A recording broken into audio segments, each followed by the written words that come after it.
참 날씨가 오늘 더운 날인데 이 더운 날에도 주의 전에 오신 여러분들 축복하고 사랑하고 환영합니다. 이스라엘 민족에게 가장 사람 중에 큰 인물을 꼽아라. 이렇게 말하면요. 이 다윗과 함께 등장하는 인물이 있는데 어쩌면 다윗보다도 먼저 등장할 거예요. 바로 모세라고 하는 이름입니다. 그 이유가 뭐냐면 오늘 말씀인 11절 말씀을 다시 한번 보면 잘 알 수가 있는데요. 11절 말씀 한번 같이 보시겠습니다. 사람이 자기의 친구와 이야기함 같이 여호와께서는 모세와 대면하여 말씀하시며 모세는 진으로 돌아오나 눈의 아들 젊은 수종자 여호수아는 회막을 떠나지 아니하니라.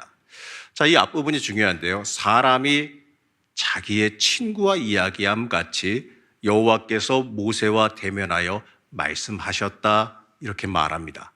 이 마침 모세를요 하나님의 이 친구와 같이 묘사하고 있어요. 이 대부분 이 모세에 대해서 말해봐라라고 이야기하면 먼저 이집트 왕자를 이야기할 거고요. 또 하나님을 대면하여 안 사람 이렇게 이야기할 거고 또 출애굽을 시킨 출애굽 지도자 이렇게 말할 수 있을 겁니다. 다 맞는 말은 맞는 말이에요. 그런데 저는 여기서 한 가지를 더 추가해서 말하라고 하면 이렇게 말하고 싶어요. 하나님께서 친구같이 만나주신 사람이다. 이렇게 말하고 싶습니다. 모세는요, 그 정도로 하나님과 친밀하고 가까웠던 사람이에요. 그렇기 때문에 모세는 이스라엘에게도 그렇겠지만 현대 그리스도인인 우리에게도 굉장히 특별한 인물로 다가와야 됩니다. 모세가 하나님께 받아 기록한 그 모세오경은 유대교의 근간이 되었고 아직도 절대적인 그 영향력을 가지고 있어요. 심지어 이스라엘에서 사람 중에 가장 큰 사람을 모세로 여길 정도니까요. 하나님과 대면하여 알았기 때문에 더욱더 그렇게 여긴 것 같습니다. 자, 오늘 이 시간에는요, 우리가 이 모세가 어떻게 하나님의 친구라 불리우게 됐는지, 그리고 그 관계가 도대체 우리에게는 어떠한 의미를 가지고 있는지 여기에 대해서 함께 나눠보려 합니다. 여러분, 중요한 건 이거예요. 나에게 어떠한 의미가 되느냐, 그리고 나에게 어떠한 내 신앙과 내 삶에 어떻게 적용하느냐가 중요한 문제지요. 자, 그렇다면요, 과연 모세가 어떠한 삶을 살았길래 하나님의 친구라 표현이 될까? 이 친구는 사전적인 의미로는요, 가깝게 오래 사귄 사람이다, 이러한 것을 의미합니다. 여기서 말하는 친구의 개념은 우리가 흔히 아는 편하게 여기는 친구의 개념보다는 가깝다. 가깝다. 하나님께서 모세와 그렇게 가까웠다라는 개념으로 읽어야 돼요. 하나님께서 함께 동행하시고 이 친밀하게 소통하는 관계다. 이렇게 이해하시면 됩니다. 자, 오늘 말씀의 앞뒤로 등장하는 주요한 주제가 있는데 황금 송아지를 만든 범죄예요. 이 모세가 이 하나님께 율법을 받기 위해서 시내산에 올라가 있을 때 벌어진 이 범죄, 이 죄악의 이야기입니다. 잠시 모세의 관점이 아니라 우리 한번 이스라엘 백성의 관점에서 이 상황을 한번 읽어보자고요. 이스라엘에게 모세가 시내산으로 올라간 시간, 이 하루 이틀 올라가 있던 게 아닙니다. 상당히 오랜 시간 올라가 있었어요. 사람들이 이 모세가 혹시 죽은 거 아니냐 이렇게 걱정할 정도로 긴 시간이 지났단 말이죠. 그 시간이 이스라엘 백성들에게는 굉장히 두렵고 무서운 시간으로 다가왔어요. 왜냐하면 모세가 없어진 것은 하나님과 끊쳐지는 사건으로 이들이 여겼기 때문에 그렇습니다. 모세는 왜냐하면요, 그들에게 있어서 하나님과 소통하는 통로 그 자체였어요. 그렇기 때문에 모세가 없다라고 하는 건 이스라엘 백성들에게 하나님과 끊어진다라는 것처럼 느껴졌다라는 거예요. 그래서 그 불안함과 그 걱정의 결과로 이 우상 숭배를, 바로 이 황금 송아지를 만들어 이걸 통해서 하나님을 대리하는, 하나님과 연결하는 연결점을 만들려고 하는 범죄를 범하게 됐어요. 자, 이 사건을 통해 보게 되면 모세는요, 하나님의 임재하심과 하나님이 계시지 않는다고 하는 그 불안함 사이, 그 사이에 서 있어요. 한마디로요, 모세의 위치는 이 중개자의 위치, 하나님과 연결하는 사람의 위치에 있었다라는 거죠. 이 출애굽기 14장 31절 말씀을 함께 보시겠습니다. 이스라엘이 여호와께서 애굽 사람들에게 행하신 그 큰 능력을 보았으므로 백성이 여호와를 경외하며 여호와와 그의 종 모세를 믿었더라. 바로 이스라엘 백성들이 하나님을 만나게 하는 통로, 하나님을 바라보게 하는 통로, 하나님을 믿게 하는 증거로 이 백성과의 중개자로 하나님께서 모세를 세우셨다는 겁니다. 자, 그렇다면 이 모세가 어떠했길래 하나님의 나라를 세우는데 이렇게 중대한 역할을 맡기셨을까? 그 객관적인 이유를 우리가 사람의 기준으로 한번 찾아보자고요. 자, 먼저 모세는요, 하나님의 계획이 무엇인지를 알기를 원했어요. 하나님이 어떠한 분이신지를 알기를 원했다는 겁니다. 이건 교만해서가 아니에요. 알아야 순종하고 알아야 그에 맞춰서 움직일 수 있기 때문에 그러죠. 이 출애굽기 33장 13절 말씀 함께 보시겠습니다. 내가 참으로 주의 목전에 은총을 입어 싸우면 원하건대 주의 길을 내게 보이사 내게 주를 알리시고 나로 주의 목전에 은총을 입게 하시며 이 족속을 주의 백성으로 여기소서. 제가 일부러 좀 노랗게 바꿔놨는데 내게 보이사 주를 알리시고 이렇게 말하죠. 이 고백을 통해 보게 되면 모세는 하나님을 알기 원했다는 걸 알 수가 있는데 바로 인간을 어떻게 대하시고 어떠한 기준으로 세상을 통치하시는지를 알길 원했다는 거예요. 하나님, 한마디로 바꿔 말하면 이렇게 말할 수 있겠어요. 하나님 길을 보여주십시오. 하나님 어떻게 가야 할지 알려주십시오. 내가 그 길을 가겠습니다. 이렇게 바꿔 말할 수 있을 겁니다.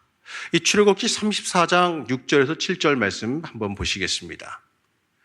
여호와께서 그의 앞으로 지나시며 선포하시되 여호와라 여호와라 자비롭고 은혜롭고 노하기를 더디하고 인자와 진실이 많은 하나님이라.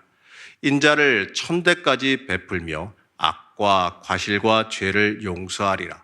그러나 벌을 면제하지는 아니하고 아버지의 악행을 자손 3, 4대까지 보응하리라.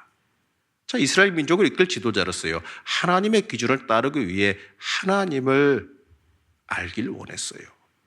그래서 모세에게 알려주시는 거예요. 어떻게 이끄시는지. 그럼 모세에게 하나님은요, 자신 스스로 어떻게 이끌길 원하시는지, 어떻게 하길 원하시는지 알려주셨어요. 자, 이 모세에게 중대한 역할을 맡기신 또 다른 이유를 한번 생각해 보면 말이죠. 인간적으로 굉장히 탁월했어요. 바로 모세의 지도력 때문에 이 모세를 하나님의 친구로 삼으신 건 아닐까, 이렇게 생각할 수 있습니다. 우선 모세를 보면 모세는 구약 역사 가운데 가장 탁월한 인물로 분류됩니다. 모세는 애굽의 이 왕자로 자라면서 이 정치, 경제, 군사, 종교, 문화에 굉장히 탁월한 능력을 지녔어요. 한마디로요, 세상 말로 시대를 타고난 지도자라 부를 수 있을 겁니다. 이처럼 모세의 능력만 보면 하나님께서 친구로 삼을 만한 존재처럼 보이기도 합니다. 자, 또 다른 이유를 생각해 보게 되면 혹시 모세의 온유한 성품 때문은 아닐까? 이렇게 말합니다. 하나님은 민수기 12장 3절에서 모세를 이렇게 말하는데 우리 한번 같이 보시겠습니다. 이 사람 모세는 온유함이 지면의 모든 사람보다 더하더라. 하나님께서 평가하신 거거든요. 이 민수기 말씀에 보면 모세에 대해서 이렇게 표현하세요. 지면의 모든 사람보다 온유하다. 이게 이 성품적으로 온유할 수도 있겠지만 그것보다는 하나님 앞에 전적으로 내어 맡기는 게 온유함입니다.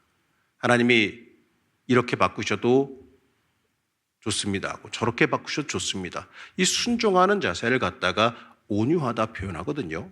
하나님 앞에 온유한 사람이 됐기 때문에 그래요. 어쩌면 이것도 하나의 조건일 수 있을 겁니다.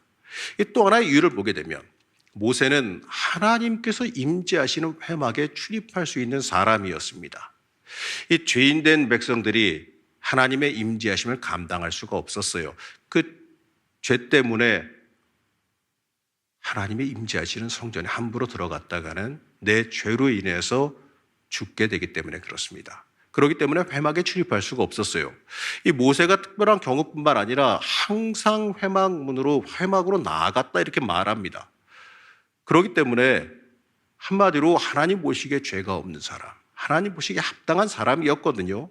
하나님과 늘 함께 거할 수 있으니 친구 삼을만 하지 않았나, 이러한 해석이 나올 수도 있습니다. 또 우리가 잘 아는 모세는 하나님의 마음을 잘 이해했던 사람으로 분류되기도 합니다. 이 모세의 마지막 순간에 하나님께서는 모세에게 이렇게 말씀하시는데 신명기 31장 16절 말씀 한번 보시겠습니다. 또 여호와께서 모세에게 이르시되 너는 내 조상과 함께 누우려니와 이 백성은 그 땅으로 들어가 음란히 그 땅의 이방 신들을 따르며 일어날 것이요 나를 버리고 내가 그들과 맺은 언약을 어길 것이라. 자, 이게 무슨 말이냐면 여호수아를 세우셨어요. 그 다음 지도자로. 이제 모세는 하나님과의 명령에 따라서 가나안 땅에 들어가지 못하고 이제 인생을 마감하며 하나님 품에 안겨야 돼요. 근데 그러한 상황에서도 하나님께서 모세에게 이 말씀을 하시는 거예요. 마치 투정하듯이 이 백성들이 결국에는 죄를 범해서 나를 떠나서 언약을 어길 거야. 이러면서 어떻게 보게 되면 불평하듯이 말씀하시는데 이거를 누구한테 이야기하냐면 모세에게 이야기하잖아요. 하나님께서 모세에게 이렇게 이런 사소한 이야기까지 어쩌면 좀 이야기하기 좀 그런 것까지도 이야기하면서 대화하시는 건 모세를 그만큼 편하게 여기고 가깝게 여기셨기 때문에 하나님의 마음을 너무나도 잘 이해하는 지도자 이 모세였기 때문에 하나님의 마음을 모세에게 알리신 게 아닐까 이렇게 생각되기도 합니다. 어쨌든 간에 이러한 이 객관적인 증거들을 보게 되면 이 모세가 하나님의 친구가 될 수 있는 이유와 조건들이 모인 것처럼 보여요. 하지만 여러분, 우리가 알아야 될 게 하나 있어요. 근본적으로요, 우리 인간이 가진 그 어떤 조건이 하나님의 선택을 가져왔다라고 말하기에는 문제가 있다는 거예요. 하나님은 우리를 외모로 보지 않으세요. 우리를 능력으로 보지 않으세요. 이걸 우리가 알아야 돼요. 인간이 가진 조건으로 하나님의 그 친구가 되기에 충분하다. 이거는 모세도 해당되지 않습니다. 이렇게 모세도 충분하지 않아요. 하나님이 아브라함을 부르시거나 다윗이나 바울을 부르실 때 더욱이 우리를 불러 쓰실 때 이 부를 만한 충분한 조건이 있어서 우리를 부르신 게 아닙니다. 우리 옆 사람 한 번은 바라보세요. 두려워하지 마시고 한번 쭉 보세요. 둘러보세요. 어디 생긴 것만 가지고선 하나님께서 그냥 잘생겼네 하고 묻지 말고 부를 정도로 어디 괜찮은 외모를 가지고 있습니까? 아니면 이제 가족들도 계시는 것 같은데 어떻습니까? 성격이 하나님께서 그렇게 최고다 하고 여길 만한 성격들 가지고 있습니까? 네, 민망한 표정도 지으시는 것 같은데 저도 마찬가지예요. 이 사람의 조건만 가지고요 하나님께서 부르실 만한 조건이 되지 않아요. 왜냐하면 우리는 하나님 앞에서 예외 없이 다 부족하고 철저한 죄인이기 때문에 그렇습니다. 이건요 원죄 아래에 있는 그 인간이라는 존재, 모세도 여기서 벗어날 수 없다는 사실이죠. 아무리 인간 중에 의로울지라도 하나님 앞에서는 다 똑같은 죄인이에요. 얼마 전에 교회 들어온 진입부에 좀 풀이 많아서 제가 전혀 할 줄을 몰라가지고 고민하다가 차에 자꾸 걸리고 이러니까 뭘로 할지 몰라가지고 찾아보다 보니까 마당 구석에 권사님들 쓰시던 가위 같은 게 있더라고요. 이 가위를 가져가서 열심히 다 잘라냈습니다. 가위로 하면 안 되는 줄 모르고 장갑도 안 끼고 하다가 손가락만 벗겨지고 했는데 어쨌든 간에 잘라놓고 나니까 속 시원해요. 근데 자르고 나서 이게 떨어진 풀들 치우다 보니까 바닥에 개미떼가 지나가더라고요. 여기 앉아서 또 어릴 때 생각나가지고 앉아서 쭉 봤는데 그 더운데 앉아서 좀 봤습니다. 그래서 새벽이니까 좀 볼만해서 봤는데 개미들이 쭉 지나가는데 보니까 개미들도요 크기가 다르더라고요. 어떤 놈은 크고 어떤 놈은 좀 작고 또 어떤 놈은 빠르고 어떤 놈은 조금 느리더라고요. 그리고 그거 보면서 느껴지는 게 개미들도 조금 능력치가 좀 다른가 보네 이랬습니다. 그런데 제가 보기에는 그냥 일어서서 보면은 다 똑같은 개미죠. 지들이 잘난 척하고 좀 더 내가 더 빠르네, 내가 더 잘생겼네 이래봤자 어차피 밟진 않았습니다. 제가 밟으면 다 죽는 개미입니다. 똑같아요. 우리도 마찬가지예요. 하나님 앞에서요 사람들이 따지기에는 조금 더 잘났다, 조금 더 똑똑하다, 많이 안다, 어쩐다 할지 몰라도 하나님 앞에 서면 다 똑같은 죄인입니다. 이걸 잊지 말아야 돼요. 그렇기 때문에 우리는요 인간적인 잘남과 인간적인 조건을 하나님 앞에 말하기보다 하나님의 고유한 선택, 하나님의 전적인 은혜라는 것을 우리가 바라보고 말할 수 있어야 됩니다. 처음에 저는 하나님은 어떤 사람들의 친구가 되실까? 하나님의 친구가 되는데 어떠한 조건이 있을까? 이러한 식으로 모세를 통해서 물어봤습니다. 사실 이건요 함정이에요. 우리에게요 하나님의 친구가 될 수 있는 조건은 없습니다. 그저 하나님의 은총과 자비밖에 없어요. 우리가 바라봐야 되는 것은 십자가밖에 없습니다. 우리가 저 십자가, 우리를 구원하신 저 십자가의 은혜를 받아들이고 예수 그리스도의 그 보혈의 공로를 받아들이고 우리가 믿음으로 나아가기만 하면 하나님께서 우리를 친구 삼아 주실 줄로 믿습니다.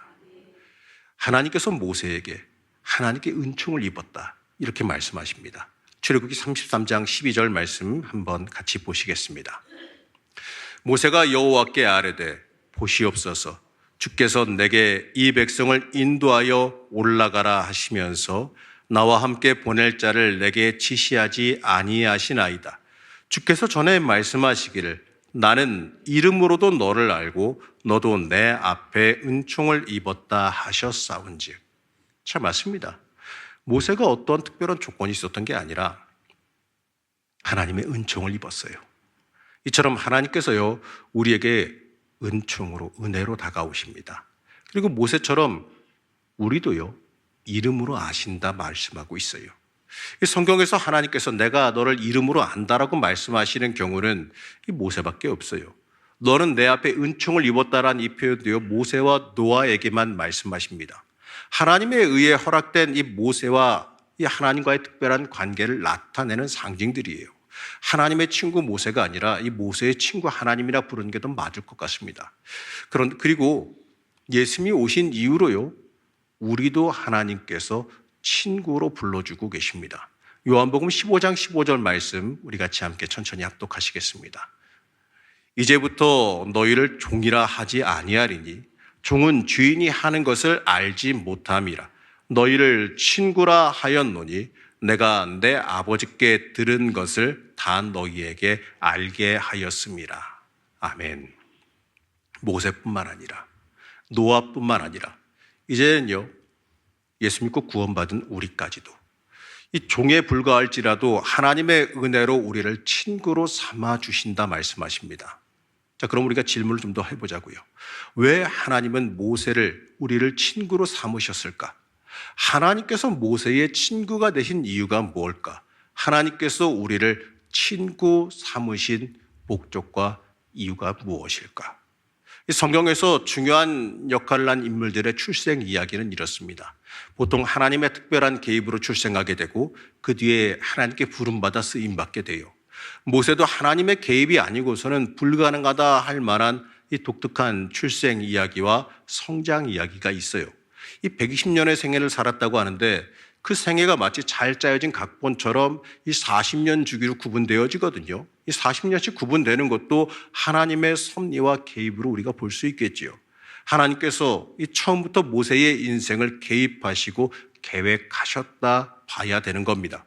이 모세를 통해 한 민족을 구원할 뿐만 아니라 하나님의 나라를 세우는 사명을 주시기 위해서 하나님의 언약을 이루기 위해서 그렇게 하셨다는 거예요. 모세는 하나님의 영광을 간구했습니다.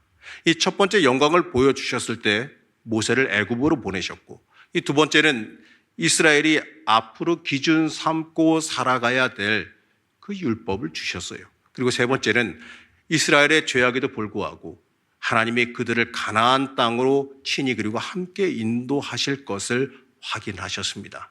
그리고 모세 앞을 지나가시며 하나님의 영광을 보이셨어요. 하나님은 성경 속 누구와도 맺지 않으셨던 특별하고 영광된 관계를 모세와 맺으셨습니다. 출애굽기 33장 19절 말씀 같이 보시겠습니다. 여호와께서 이르시되 내가 내 모든 선한 것을 내 앞으로 지나가게 하고 여호와의 이름을 내 앞에 선포하리라.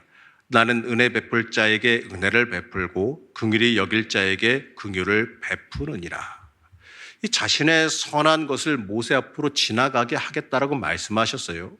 이 자신의 모든 인격과 성품을 모세에게 감추지 않고 보여주시겠다라고 말씀하신 겁니다. 자, 이러한 모세를 성경은 하나님과 대면하여 만났다. 하나님과 대면하여 하나님께서 말씀하셨다 이렇게 표현합니다. 직접 얼굴을 본 것이 아니라 그만큼 친밀하게 직접적으로 모세에게 말씀하셨다는 의미예요. 자, 요한복음 15장 15절 말씀 우리가 다시 한번 읽어보겠습니다. 이제부터 너희를 종이라 하지 아니하리니 종은 주인이 하는 것을 알지 못함이라. 너희를 친구라 하였노니 내가 내 아버지께 들은 것을 다 너희에게 알게 하셨습니다. 예수님께서 친구가 되신다라는 것은요, 그에게 주신 계명과 목적과 뜻을 아는 것이다, 이렇게 말씀하세요. 맞습니다. 모세가 하나님과 친구가 된 것은 하나님의 계명과 목적과 뜻을 알고 그 뜻을 이루기 위해서 하나님의 영광을 이루기 위한 삶을 살아간 거예요.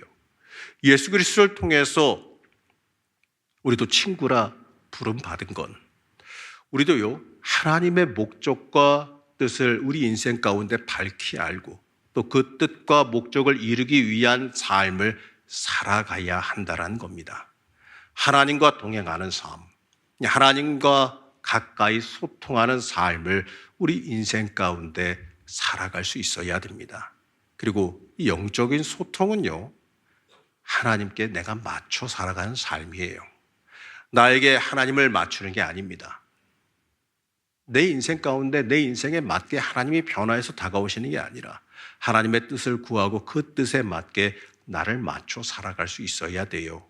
그 이유는 하나님께서 우리를 친구라 부르셨다 할지라도요, 이 동등한 입장이 아니잖아요. 모세를 친구라 부르셨어도 이 구약에서 모세의 친구는 야훼의 종, 하나님의 종이라 표현합니다. 하나님의 입장에서 하나님은 우리의 친구가 되어주시지만 우리의 입장에서는 우린 그의 종, 그의 은총으로 그의 뜻을 아는 데까지 나아가는 야훼의 종, 바로 그리스도의 종으로 살아갈 수 있어야 됩니다. 여러분, 이걸 잊지 말아야 돼요. 우리는 그의 종이라 부름받게도 사실 감히 감당하지 못할 죄인에 불과하다는 사실을 잊지 말아야 됩니다. 하나님은 그 죄인을 사하시고 살리시고 또 우리를 친구라 부르셨어요. 우리를 친구로 삼아주셨습니다. 그 죄를 용서하시고 하나님의 일을 위해 하나님의 뜻을 보이시고 또 그 뜻을 위해 그 영광을 위해 우리를 들어 사용하십니다. 우리 여러분, 이 사실에 먼저 감사할 수 있어야 돼요. 우리의 삶의 목적을 그렇기 때문에 하나님께 내어 맡길 수 있어야 됩니다. 이 모세의 친구가 되셔서 모세를 연단시키시고 또 모세에게 사명을 주신 하나님은 이 모세를 통해 뭘 하셨습니까? 바로 하나님의 백성을 맡기셨어요. 약속의 땅 가나안 땅으로 그들을 인도해 가셨어요. 이 구체적으로 중보자 모세, 이 중개자 모세를 통해 이스라엘을 온전히 회복시키셨습니다. 이 하나님은 모세와 직접 대면하심으로써 모세에게 하나님과 백성 사이의 중보자 직분을 수행시키셨어요. 우리는 하나님께서 아까 말씀해 보게 되면 친구 삼은 사람들이에요. 우리도 예수 믿고 구원받은 사람으로서 하나님께서 친구 삼은 사람들입니다. 한마디로 하나님의 역사를 이룰 도구이자 중개자이자 중보자로 삼으셨다는 뜻이에요. 이 세상 사람과 하나님 사이의 중재자, 연결자입니다. 이스라엘 백성들이 모세를 통해 하나님을 만나고 하나님의 인도하심을 받아 언약 백성이 되어 갔듯이 우리도 우리의 이웃에게, 주변 사람들에게 하나님을 만나게 해야 되는 중재자가 되어질 수 있어야 됩니다. 이 하나님께서 친밀하게 친구 삼은 사람으로서 하나님의 형상을 이 땅에 보이며 살아갈 수 있어야 돼요. 우리 사랑하는 성도 여러분, 여러분을 하나님께서 친구 삼아 주셨습니다. 우리는 하나님의 친구 되어진 사람들로서 이 모세가 그러했듯이 우리의 인생이 하나님께 방향 잡혀 사용되어지기를 소망하며 살아갈 수 있어야 됩니다. 그것이 우리의 인생의 영광이 되어진다는 사실을 잊지 마시기 바랍니다.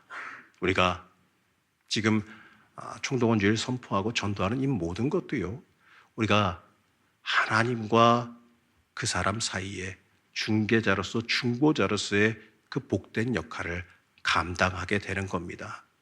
여러분, 그것도 우리에게 하나님께서 주시는 복이라는 걸 잊지 마시기 바랍니다. 그리고 그것도 우리에게 영광이라는 거예요. 내가 무엇이 간데 감히 하나님의 도구로서 쓰임 받겠습니까? 그리고 잊지 마십시오.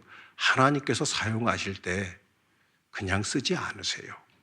하나님께서 사용하실 때, 이 모세를 쓰실 때 그의 인생을 하나님이 책임지시고 그에게 능력 주시고 그의 인생을 창대하게 하셨듯이 우리도 또한 하나님의 친구로 부름받아 하나님의 사람으로 쓰임받게 되어질 때에 하나님의 그 부르심에 순종하며 나아가게 될 때에 하나님이 주시는 영광과 은혜, 하나님의 지혜, 하나님의 치우심도 틀림없이 차고 넘칠 줄로 믿습니다.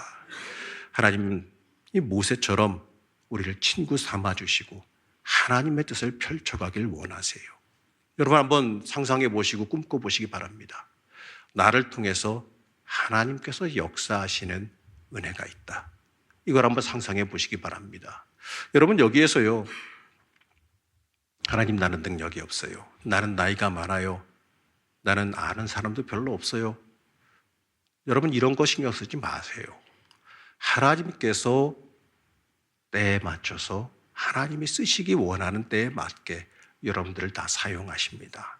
중요한 건요, 내가 순종하고 따라가느냐, 아니면 내 생각과 내 욕심에, 아니면 내 고집에 가득해서 하나님께 쓰임받는 걸 거절하느냐, 바로 이러한 차이가 있는 거거든요. 이 모세가 하나님께 친구로 부름받아 쓰임받아서 하나님의 영광된 삶을 살아갔듯이 이 땅에서 예수 믿고 구원받아 하나님의 친구라 부름받은 우리도 하나님께 순종함으로 하나님께 쓰임받아 더 크게 영광된 인생을 살아갈 줄로 믿습니다. 하나님께 쓰임받아 하나님의 친구로서 합당한 삶, 하나님의 놀라운 은혜와 복을 체험하며 하나님의 그 복의 통로로 쓰임받는 주의 자녀 되시기를 시간 간절히 축복합니다. 잠시 기도하겠습니다.